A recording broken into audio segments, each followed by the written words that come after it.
اعوذ باللہ من الشیطان الرجیم، بسم اللہ الرحمن الرحیم۔ آج ہم سورۃ البقرہ کی آیت نمبر 196 سے پڑھیں گے، ٹھیک ہے؟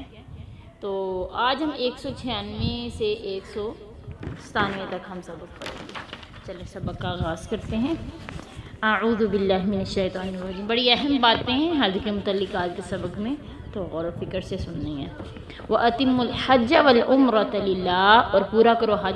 حج اور عمرے کو اللہ کے لیے۔ وَإِنْ أُحْصِرْتُمْ، اگر تم بند کر دیے جاؤ، فَمَا اسْتَيْسَرَ مِنَ الْهَدْيِ، تو جو تم میسر آئے قربانی وہ تم کرو، وہ تم بیچو۔ وَلَا تُحْلِقُوا رُؤُوسَكُمْ، نہ تم منڈواؤ اپنے سروں کو، حَتَّى يَبْلُغَ الْهَدْيُ مَحِلَّهُ، یہاں تک کہ پہنچ جائے قربانی اپنے حلال ہونے کی جگہ پر۔ فَمَنْ كَانَ مِنْكُمْ مَرِيضًا، پھر جو کوئی تم میں سے بیمار ہو، أَوْ بِهِ أَذًى مِّن رَأْسِهِ، یا پھر اس کے سر میں کسی قسم کی کوئی تکلیف ہو، فَفِدْيَةٌ مِّن صِيَامٍ، تو پھر بدلہ دینا ہے روزوں سے، أَوْ صَدَقَةٍ، یا خیرات سے، أَوْ نُسُك، یا پھر قربانی سے کوئی جانور ذبح کر کے۔ فَإِذَا أَمِنْتُمْ، پھر جب تم امن میں ہو جاؤ، تو فَمَنْ تَمَتَّعَ، تو جو کوئی فائدہ اٹھائے، بِالْعُمْرَةِ إِلَى الْحَجِّ، عمرے سے حج کی طرف، فَمَا اسْتَيْسَرَ مِنَ الْهَدْيِ، فَمَا اسْتَيْسَرَ، جو میسر آئے، مِنَ الْهَدْيِ، قربانی۔ فَمَن لَّمْ يَجِدْ، جو کوئی نہ پائے، فَصِيَامُ ثَلَاثَةَ أَيَّامٍ، تو روزے رکھنے ہیں 3 دن، فی الحج، حج میں، وَسَبْعَةٍ، اور 7 اذا رجعتم، جب تم وطن واپس لوٹو گے، تِلْکَ عَشَرَةٌ کاملہ، یہ 10 روزے ہو گئے ہیں۔ ذَلِکَ لِمَن لَّمْ يَكُنْ أَهْلُهُ حَاضِرِ الْمَسْجِدِ الْحَرَامِ، یہ اس شخص کے لیے جس کا گھر مسجد حرام کے پاس موجود ہے۔ وَاتَّقُوا اللَّهَ، ڈر جو اللہ سے، جان لو، ان اللہ شدید العقاب، اللہ تعالیٰ سخت سزا دینے والا ہے، سخت عذاب کرنے والا ہے۔ اللہ تعالیٰ حج اور عمرے کے احکام جو ہے نا وہ ہمیں بتا رہی ہیں کہ یعنی حج عمرے کو اللہ کے لیے پورا کرو، اور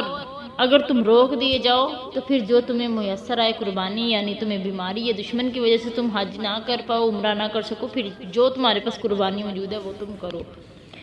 یعنی ان کے ارکان پوری طرح ادا کرو۔ حج تو بالاتفاق فرض ہے اور ارکان اسلام میں سے ہے، مگر عمرے کے وجوب میں اختلاف ہے۔ بعض کے نزدیک عمرہ واجب ہے، جیسا کہ اس آیت سے معلوم ہوتا ہے، اور بعض جو ہے نا اس کے سنت ہونے کے جو ہے نا قائل ہیں۔ احادیث میں دونوں طرح کے ثبوت ملتے ہیں، مگر احرام باندھنے کے بعد ان کے تمام سب کے نزدیک واجب ہیں، یعنی جو کام کرنے ہوتے ہیں حج عمرے میں، جو ارکان، جو چیزیں، جن حدود کا خیال رکھنا ہوتا ہے، جن شرائط کو پورا کرنا ہوتا ہے، وہ حج عمرے دونوں کی کیا ہے، واجب ہے۔ تو اگر حج یا عمرے سے روک دیا جائے تو یعنی خانہ کعبہ تک نہ پہنچ سکو، ایک ہدیہ یعنی اونٹ، گائے یا بکری، حسب ما تیسر، جہاں روکے جاؤ ذبح کر کے احرام کھولو، اور آئندہ سال حج یا عمرہ آ کر لو، جیسے کہ نبی صلی اللہ علیہ وسلم کو صلح حدیبیہ کے موقع پر عمرہ کرنے سے روکا گیا تھا، اور آپ صلی اللہ علیہ وسلم نے آئندہ آ کر عمرہ قضا ادا کیا تھا، یعنی عمرے کی قضائی ادا کی تھی۔ آگے اللہ کہہ رہے وَلَا تَحْلِقُوا رُؤُوسَكُمْ حَتَّى يَبْلُغَ الْهَدْيُ مَحِلَّهُ، کہ تم اپنی سروں کو نہ منڈواؤ جب تک قربانی جو ہے وہ اپنے حلال ہونے کی جگہ پر نہیں پہنچ جاتی، یعنی اس وقت تک سر نہ منڈواؤ، احرام نہ کھولو جب تک حج و عمرے کے اعمال پوری طرح ادا کر کے فارغ نہ ہو جاؤ، اس سے پہلے قربانی نہیں کرنی۔ پہلے کیا کرنا ہے، حج اور عمرے کے تمام ارکین جو ہے نا وہ پورے کرنے، اس کے بعد سروں کو منڈوانا ہے۔ اگر کوئی بھول کر اسے علم نہیں تھا تو وہ ایسے کر لیتا، پہلے سر منڈوا لیتا، بعد میں قربانی کرتا، تو پھر کوئی حرج نہیں، جیسے کہ صحیح البخاری کی حدیث ہے، تھوڑا عرصہ پہلے ہی ہم نے پڑھی تھی، صحیح بخاری کی حدیث میں ہوئے کہ اللہ کے نبی سے پوچھا گیا کہ اللہ کے نبی جی اگر کوئی بندہ اسے علم نہیں تھا اور اس نے پہلے قربانی کر لی، کیا کوئی حرج ہے؟ آپ صلی اللہ علیہ وسلم نے فرمایا کوئی حرج نہیں۔ اور تو اسی طرح اللہ کے نبی نے اسے پوچھا گیا کہ اللہ کے نبی جی اگر کوئی قربانی کرنے سے پہلے سر منڈوا لے، یا قربانی پہلے کر لے اور سر بعد میں منڈوائے، تو کیا کوئی حرج ہے؟ آپ صلی اللہ علیہ وسلم نے فرمایا نہیں، کوئی حرج نہیں ہے، باقی تمام ارکین جو ہے نا وہ صحیح سے انجام دینے، لیکن یہ اس وجہ سے ہوگا اگر اس بندے کو یاد نہیں رہا، یاد بھول گیا یا اسے علم نہیں تھا، اگر اس سے جان بوجھ کے کرتا ہے پھر ٹھیک نہیں ہے۔ آگے اللہ کہہ رہے ہیں جو کوئی تم میں سے بیمار ہوگی، اس کے سر میں کوئی تکلیف ہے، پھر وہ فدیہ دے گا، یا روزے رکھے گا، یا پھر صدقہ کرے گا، یا پھر قربانی دے گا۔ یعنی احرام باندھنے کے بعد تمہیں بیماری یا کسی عذر کی بنا پر سر منڈوانے کی ضرورت پیش آئے تو سر منڈوا کر 3 چیزوں میں سے ایک چیز کو بطور فدیہ انجام دو۔ پہلے نمبر پر 3 دن کے روزے ہیں، پھر دوسرے نمبر پر ہے 6 مسکینوں کو کھانا کھلانا، تیسرے نمبر پر جو چیز ہے یا پھر ایک جانور کی قربانی کرنا ہے۔ جیسے حضرت کعب بن عجرہ کے حدیث ہے کہ نبی صلی اللہ علیہ وسلم نے ان کی تصریح فرمائی تھی کہ ایک صحابی تھے، ان کی بڑی سر میں جوئیں تھی، اتنی جوئیں تھی کہ ان کی جوئیں ہنڈیا میں گرتی تھی، بڑی جوئیں تھے۔ اللہ کے نبی نے کہا کہ احرام باندھا ہوا تھا، اللہ کے نبی نے کہا جاؤ اپنا سر پہلے منڈوا لو۔ ہاں تو آپ صلی اللہ علیہ وسلم نے کہا کہ اس کی اب تم نے کیا کرنا ہے، ان تینوں میں سے ایک فدیہ ضرور دینا ہے، کفارہ دینا ہے، یا 3 دن کے روزے رکھنے ہیں، یا پھر 6 مسکینوں کو کھانا کھلانا ہے، یا پھر ایک جانور ذبح کرنا ہے۔ آگے اللہ کہہ رہے ہیں کہ جب تم امن میں آ جاؤ تب یہ کرنا ہے، اور جو کوئی حج تمتع کرنا چاہے تو پھر وہ بھی کیا کرے، جو اسے قربانی میسر آئے وہ کرے، اور جو کوئی قربانی نہ پائے تو وہ کیا کرے، 3 دن پہلے روزے رکھے، 7 بعد میں روزے رکھے۔ حج کی اقسام، حج کی 3 اقسام ہیں، حج افراد، حج قران اور حج تمتع۔ حج افراد کہتے ہیں یعنی میقات سے مقررہ جگہ سے صرف حج کی نیت سے احرام باندھے، ٹھیک ہے، افراد کسے کہتے ہیں، حج کی نیت سے صرف احرام باندھے۔ حج قران کہتے ہیں حج اور عمرہ دونوں کے ایک ساتھ احرام باندھ لے، یعنی حج کی یعنی جب تک وہ حج نہیں کر لیتا 10 ذی الحجہ تک وہ احرام نہیں کھولنا اس کو جائز۔ حج تمتع کہتے ہیں یعنی میقات سے صرف عمرے کا احرام باندھے اور مکہ پہنچ کر عمرہ کر کے احرام کھول دے، پھر 8ویں ذی الحجہ کو یعنی یوم ترویہ کو مکہ ہی سے حج کا احرام باندھ کر اعمال حج ادا کرے، اور فارغ ہونے کے بعد یوم النحر یعنی 10ویں تاریخ کو احرام کھولا جائے۔ تو اس آیت میں اس تیسری قسم کی حج کی تیسری قسم کا ذکر کیا جا رہا ہے، یعنی ایسی صورت میں حسب توفیق دم تمتع دینا ہوگا، ٹھیک ہے، یعنی قربانی ضرور دے جو کم از کم 1 بکری ہے۔ سب ائمہ جو ہے نا اس پر متفق ہیں۔ تو یہ اس لیے ہے کہ اللہ تعالیٰ نے اسے یہ عمل کرنے کی توفیق دی کہ ایک ہی ساتھ اللہ تعالیٰ نے کیا کیا، اسے حج عمرے کرنے کی توفیق دی، اور آسانی والا معاملہ دیا کہ وہ اس نے پہلے عمرہ کیا اور اس نے احرام کھول دیا، بعد میں اس نے پھر کیا کیا، احرام باندھا اور اس نے حج کیا، تو اس وجہ سے کہ اس کے لیے آسانی والا معاملہ ہے تو یہ کیا کرے، قربانی دے۔ آگے اللہ رب العالمین کہہ رہے ہیں تو حج کے دنوں سے مراد یہ ہے کہ وہ کیا کرے، 10 دن کے روزے رکھے، ٹھیک ہے، 3 وہاں پھر 7 واپس لوٹ کر۔ تو یہ کب روزے رکھنے ہیں، حج کے دنوں سے مراد کون سے دن ہیں، یعنی یوم عرفہ یعنی 9ویں ذی الحجہ سے پہلے کہ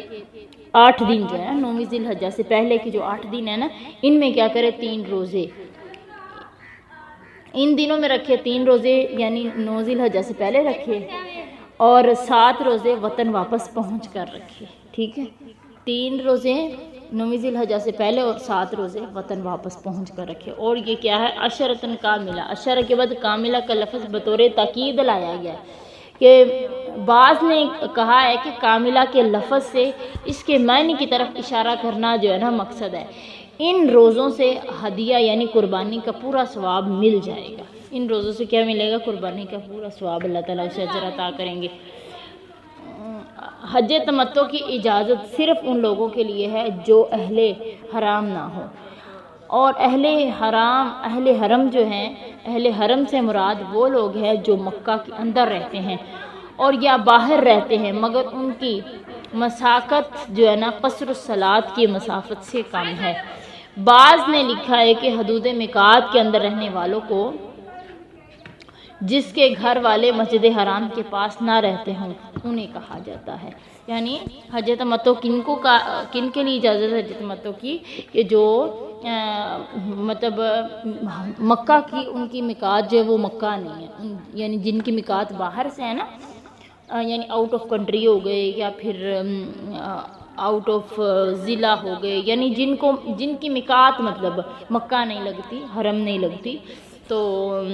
وہ جو ہے نا وہ حج تمتع نہیں کریں۔ باقی جو ہیں جو آؤٹ آف کنٹری سے آنے والے ہیں وہ کیا کریں گے، حج تمتع کر سکتے ہیں۔ حج کرن بھی کر سکتے ہیں، حج افراد بھی کر سکتے ہیں، حج تمتع بھی کر سکتے ہیں۔ حج تمتع کا فائدہ یہ ہے کہ اس میں کیا ہوتا ہے کہ پہلے عمرہ کر کے احرام کھول کے شکار بھی کر سکتے ہیں، بیوی سے صحبت بھی کر سکتے ہیں، سب کچھ جائز ہے، ہاں خوشبو بھی لگا سکتے ہیں، کنگھی کر سکتے ہیں۔ تو جو حج کرن والے ہیں وہ احرام باندھ کے آئے ہیں، جیسے کہ اب کہ ایک ذی الحجہ کو، یکم ذی الحجہ کو وہاں پہنچے ہیں، احرام باندھ کے نکلے ہیں، تو مطلب وہ 10 دن تک احرام باندھے رکھیں گے، وہ کنگھی نہیں کریں گے، وہ احرام نہیں کھولیں گے، مطلب ان کے لیے مشکل ہے۔ اس میں حج تمتع میں یہ مشکل نہیں ہوتی، ٹھیک ہے۔ حج افراد میں کیا ہوتا ہے کہ وہ انہوں نے اکیلے حج کا ہی احرام باندھنا ہوتا ہے، ادھر جا کے انہوں نے کیا کرنا ہوتا ہے، احرام اکیلے حج کا باندھنا ہوتا ہے۔ آگے اللہ رب العالمین فرما رہے ہیں الحج اشہر معلومات، حج کے مہینے معلوم ہیں، فمن فرض فیہن الحج، جو بھی ان میں حج فرض کر لے، فلا رفث ولا فسوق ولا جدال فی الحج، نہ تو بیویوں سے صحبت کریں گے، نہ کوئی لڑائی جھگڑے والی بات کریں گے، نہ ہی وہ کوئی گناہ والی بات کریں گے۔ وما تفعلوا من خیر یعلمہ اللہ، جو بھی تم بھلائی کرو گے اللہ اسے جانتے ہیں۔ وتزودوا، تم زاد راہ ساتھ لو، بے شک بہتر زاد راہ تقویٰ ہے۔ واتقون یا اولی الالباب، اور خاص مجھ سے ہی ڈرتے رہو اے عقل والو۔ اللہ رب العالمین فرما رہے ہیں اشہر معلومات سے مراد حضرت عبداللہ بن عمر رضی اللہ تعالیٰ عنہ اور دیگر صحابہ و تابعین روایت کرتے ہیں کہ اس سے یہ معلوم ہوتا ہے کہ حج کا احرام بھی شوال سے پہلے نہ باندھا جائے، جیسے کہ حضرت عبداللہ بن عباس فرماتے ہیں کہ من سنتی، سنت سے یہ ہے کہ اللہ یحرم بالحج الا فی شہر الحج، سنت یہ ہے کہ حج کا احرام حج کے مہینوں کے سوا دوسرے مہینوں میں نہ باندھا جائے۔ حضرت عبداللہ بن عباس کا یہ قول مرفوع حدیث کے حکم میں ہے، جس کی تائید حضرت جابر کی روایت میں سے ہوتی ہے، جو مرفوع اور موقوف دونوں طرح سے مروی ہے۔ یہی مسلک صحیح اور راجح ہے۔ عمرہ تو سارے سال میں جب چاہے کر سکتا ہے، مگر حج کے لیے یہ مہینے مقرر ہیں۔ عشرہ ذی الحجہ، یعنی عشرہ اور عشرہ ذی الحجہ میں اس کے مناسک تمام پاتے ہیں، اور یوم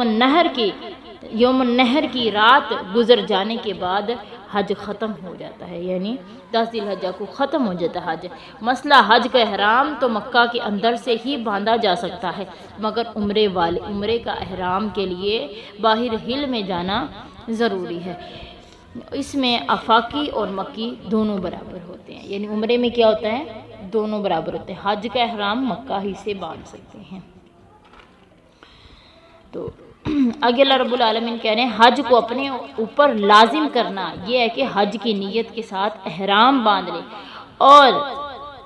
زبان سے لبیک کہے، زبان سے کیا کہے، لبیک کہے، ٹھیک ہے۔ حدیث میں آتا ہے صحیح البخاری میں کہ صحابہ کرام کہتے ہیں ہم نبی صلی اللہ علیہ وسلم کے ساتھ تھے، جب ہم نے احرام باندھا تو اللہ کے نبی صلی اللہ علیہ وسلم کیا کہتے ہیں، لبیک بالعمرہ والحج، کہ میں نے حج اور عمرے کا کیا باندھا ہے، احرام باندھا ہے۔